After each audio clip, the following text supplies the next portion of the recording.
Bonjour à tous. Aujourd'hui, je vais vous présenter des mesures environnementales qui prennent place dans le parc éolien de la baie de Saint-Brieuc. Et je serai accompagnée de Julien Riglenstein et Dominique Klorenek, avec qui nous collaborons depuis plusieurs années déjà. Petite remise dans le contexte, le parc de la baie de Saint-Brieuc se trouve donc forcément au large de Saint-Brieuc. Et il est composé de 62 éoliennes de 8 MW pour une fourniture d'environ 496 MW. Nos éoliennes sont de type jacket et la mise en service s'est fait progressivement de 2023 où on avait nos turbines en place jusqu'à 2024 avec la fourniture à 100%. Nous avons des autorisations environnementales obtenues le 18 avril 2017 et je vais vous montrer la liste des suivis. Donc nous sommes sur la séquence ERC, éviter, réduire, compenser. Ce sont des mesures qui ont été prescrites par l'autorisation, qui ont été discutées et adaptées avec présentation en CGS, comité de gestion et de suivi, donc avec la présence d'experts environnementaux et services de l'État. Notre objectif, c'est de travailler avec des experts indépendants de la région Bretagne, de la France, puis de l'Europe. Aujourd'hui, comme je vous le disais, je vais présenter avec Biotop et Quiet Ocean. C'est une collaboration qui dure depuis 2018, depuis la phase de référence, et qui perdure aujourd'hui, mais encore, je l'espère, plusieurs années.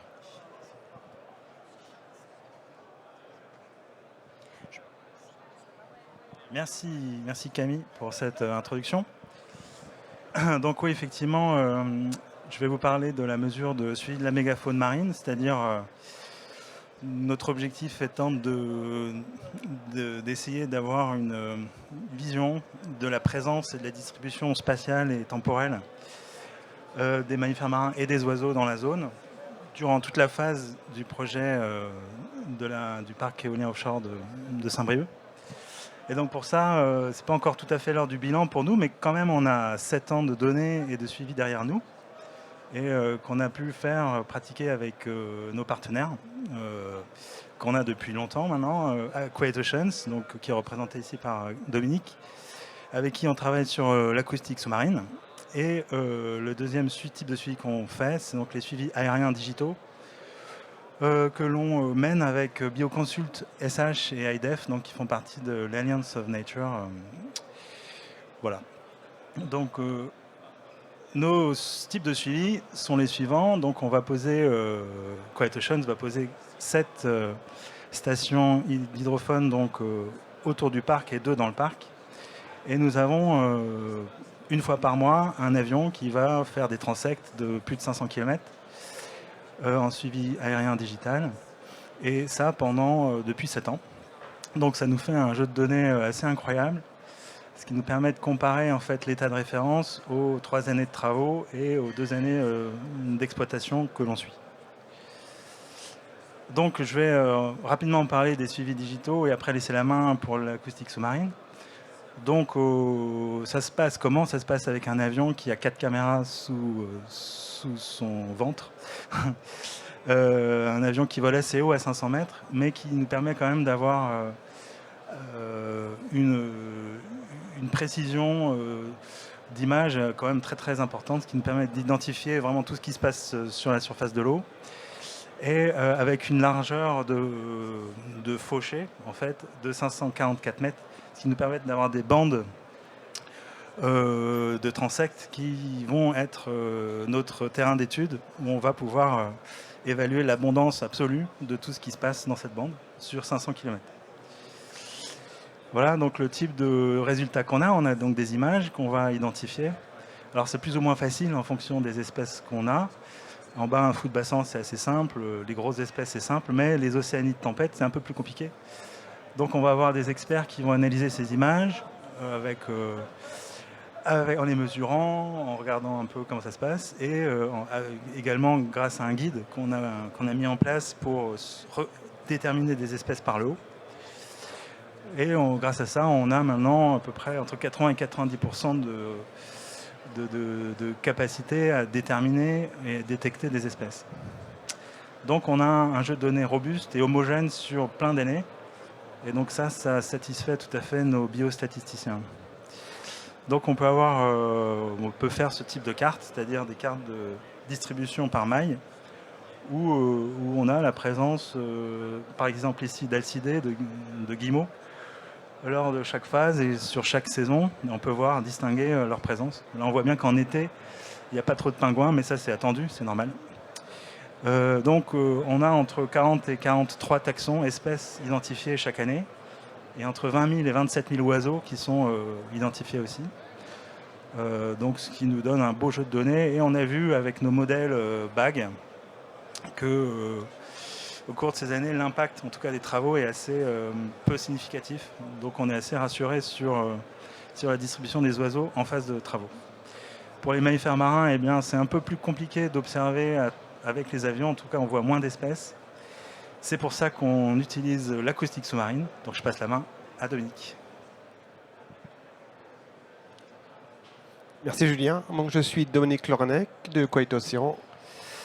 Et notre objectif à Qualité Océan, c'est d'écouter le bruit sous-marin afin de caractériser l'ambiance sonore et la fréquentation des mammifères marins à l'aide de capteurs qu'on dispose sous l'eau pendant des longues périodes. Et ça permet d'avoir une profondeur temporelle sur la présence des animaux et d'avoir une caractérisation statistique du bruit. Et l'objectif, c'est de bien distinguer les trois compartiments de l'acoustique sous-marine qui sont les enjeux induits par les activités de l'humain, l'anthropophonie, les bruits émis par la géophonie, toutes les composantes environnementales, et l'interaction avec la bioacoustique, les événements sonores émis par les animaux, et de comprendre l'interaction entre l'anthropophonie et la biophonie. Pour ce faire, un des premiers challenges, c'est de collecter de la donnée dans ce contexte, donc de disposer des capteurs pour des longues périodes. Et après, une fois qu'on a collecté la donnée et qu'on a laissé l'instrument pendant plusieurs mois, d'évaluer le bruit du trafic et des activités anthropiques, du chantier ou des activités extérieures, d'évaluer la présence bioacoustique des mammifères marins, donc d'évaluer la fréquentation, de caractériser l'état de référence, de faire les comparaisons avec les bruits induits par les travaux et par l'exploitation. Et on peut aussi, spécifiquement dans le cadre du projet éolien, de caractériser la signature d'une éolienne. Donc dans le cadre de ce projet, c'est assez impressionnant. On a beaucoup d'informations parce qu'on était présent au moment de l'état de référence pendant les travaux et on est présent pendant l'exploitation pour caractériser d'une part les mammifères marins et l'ambiance sonore. Donc on a 7 stations que vous pouvez voir sur l'écran qui sont disposées à différentes distances par rapport au parc. L'objectif, c'est d'avoir un gradient spatial et temporel pour avoir vraiment une représentation statistique temporelle et spatiale. Donc on a nos 7 stations. On a une maintenance des instruments tous les 3 mois. On fait de l'acquisition tous les 30 minutes d'acquisition toutes les heures. Donc ça représente au total, sur l'ensemble du projet, actuellement, on a 100 000 heures de données collectées. Et ça représente en volume de données 30 téraoctets de données par an à analyser. Voilà.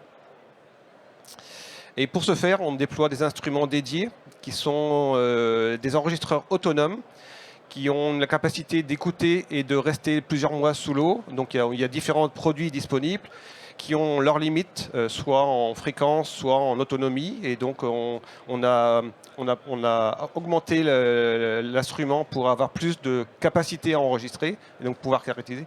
Et après, on a développé une solution pour pouvoir laisser les instruments en sécurité au fond de la mer pendant des longues périodes.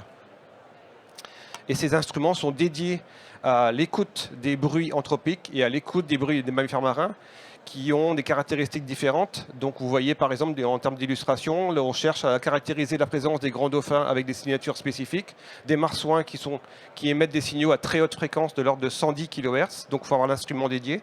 Et on cherche aussi à caractériser des clics de delphinidés ou des grognements de phoques. Après, en termes de traitement, on se spécifie sur la recherche des delphinidés, des signaux bioacoustiques des delphinidés, des phocynidés et des phaucidés. On analyse l'ensemble de la donnée avec des algorithmes et on a surtout besoin d'une phase de validation de ces algorithmes parce que chaque contexte est particulier et donc il ne faut pas se tromper sur les fausses alarmes.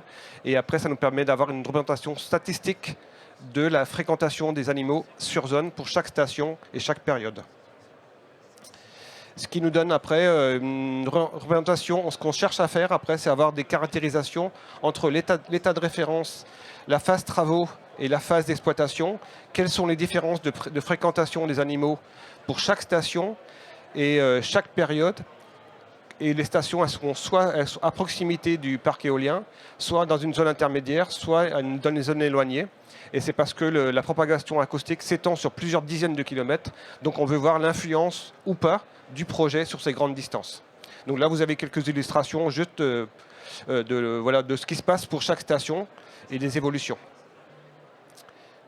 Et on peut faire aussi une synthèse à l'échelle de l'ensemble du projet, à l'échelle des périodes, sur la présence des mammifères marins. Donc ce qu'on respecte dans ce protocole, c'est l'application du protocole BASI, donc c'est Before, After, Control, Impact, donc avant, pendant et après. Le protocole BAC, comme l'a dit Julien, c'est vraiment d'avoir le gradient spatial, et ça permet d'avoir vraiment des notions d'intercomparaison entre avant, pendant, après, de voir aussi les effets météo-océaniques sur cette fréquentation. Et puis on a observé la présence systématique des marsouins et des dauphins sur zone avant, pendant et après. Un autre compartiment qu'on peut faire avec ces micros placés sous l'eau, c'est caractériser l'ambiance sonore. Donc voir l'évolution du bruit sous-marin au cours de la période. Donc ça, c'est une phase qui a débuté uniquement durant la phase d'exploitation. Donc on caractérise les bruits statistiquement mois par mois, station par station. Et donc on représente statistiquement ce bruit en décibels. Et donc les figures, par exemple, représentent pour chaque station l'évolution du bruit statistique et puis les pics de variation station par station. Donc on voit bien qu'il y a des effets saisonniers. Il y a plus de bruit en été dû à la fréquentation du trafic, par exemple. Il y a des contributions environnementales, principalement le vent, qu'on perçoit significativement dans ce qu'on appelle le pied de bruit en bas qui induit cette évolution. Et puis on a des niveaux forts et rares qui dépendent des mois et des activités, par exemple le chantier. Et après, spécifiquement, on a essayé de caractériser le bruit induit par l'éolienne en fonctionnement avec un capteur placé à proximité, pas immédiate, mais à une distance suffisante pour entendre l'éolienne. Donc ce qu'il faut savoir, c'est que quand on cherche à caractériser le bruit de l'éolienne qui est relié à la force du vent, on est aussi contraint par le vent qui est juste au-dessus du microphone, qui peut venir perturber cette caractérisation. Donc on doit faire la différence entre le bruit induit par le vent seul et par le bruit induit sur le vent par l'éolienne. Donc ce que j'essaye d'illustrer par la figure en bas à droite, qui montre l'énergie acoustique en fonction de la fréquence en bas et en amplitude, c'est l'énergie. Et vous voyez en bleu, par exemple, un niveau sonore caractérisé pour un faible vent, en vert pour un vent fort mais à distance d'une éolienne, et en rouge pour un vent fort mais à la proximité immédiate de l'éolienne. Et vous voyez que la différence se produit à basse fréquence avec des raies particulières en fréquence qui sont à 23 et à 76 Hz. Donc là, on voit bien qu'on a distingué la comparaison, l'effet de l'éolienne qui se voit uniquement sur deux fréquences en fait. Et donc c'est un travail qu'on peut faire grâce au capteur à proximité. Et on va le faire pour différentes vitesses de vent, pour voir quelle est l'évolution de cette contribution d'éolienne en fonction de la vitesse du vent. Et aussi, comme je vous l'ai dit, on cherche à caractériser, faire le lien entre le bruit qu'on perçoit et les activités sur l'eau. Donc on a accès à de l'AIS, donc c'est la position des navires en permanence dans la zone du projet. Et on peut faire des différenciations entre les contributions de l'ensemble du trafic maritime sur zone ou à distance du projet, et séparer des navires qui sont identifiés comme étant navires participants au projet, et d'essayer de faire des corrélations entre les activités du projet et les bruits que l'on perçoit, les activités des sources externes et ce qu'on perçoit. Et donc on peut le faire station par station, mois par mois, pour voir qui induit ces évolutions de bruit. Et je repasse la main à Camille pour conclure sur ce... Merci Dominique. Pour conclure, du coup, c'est la poursuite de ces mesures environnementales, évidemment, avec la deuxième année d'exploitation qui est en cours d'analyse. Ce sont, je vous rappelle, des jeux de données qui sont uniques, puisqu'on l'a présenté au début, c'est déjà 7 années de suivi, et c'est 7 années qui vont être consolidées et poursuivies. Et c'est la possibilité de valoriser ces résultats au niveau scientifique, des articles scientifiques, comme aujourd'hui avec la présentation avec Synergie. Et c'est une collaboration qui perdure, qui est consolidée et dont j'ai plaisir à avoir avec Biotop et QuietOcean. Si vous avez des questions, n'hésitez pas.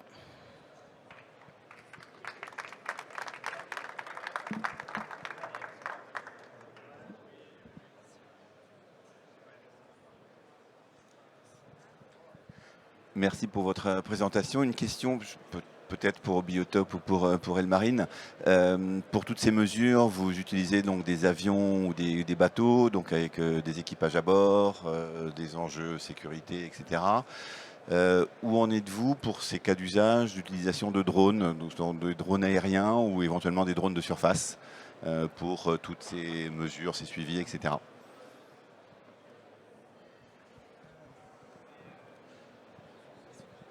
Ça marche, oui.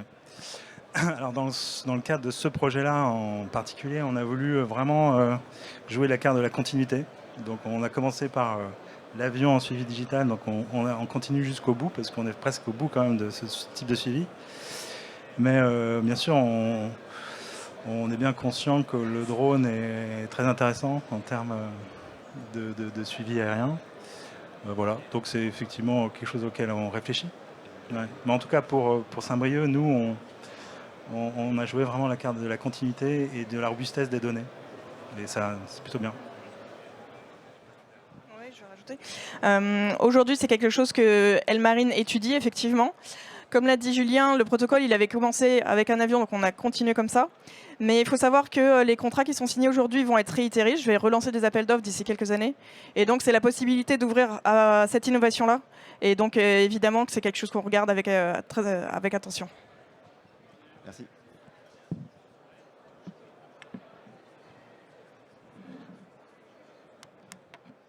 S'il n'y a pas d'autres questions, merci à tous. Thank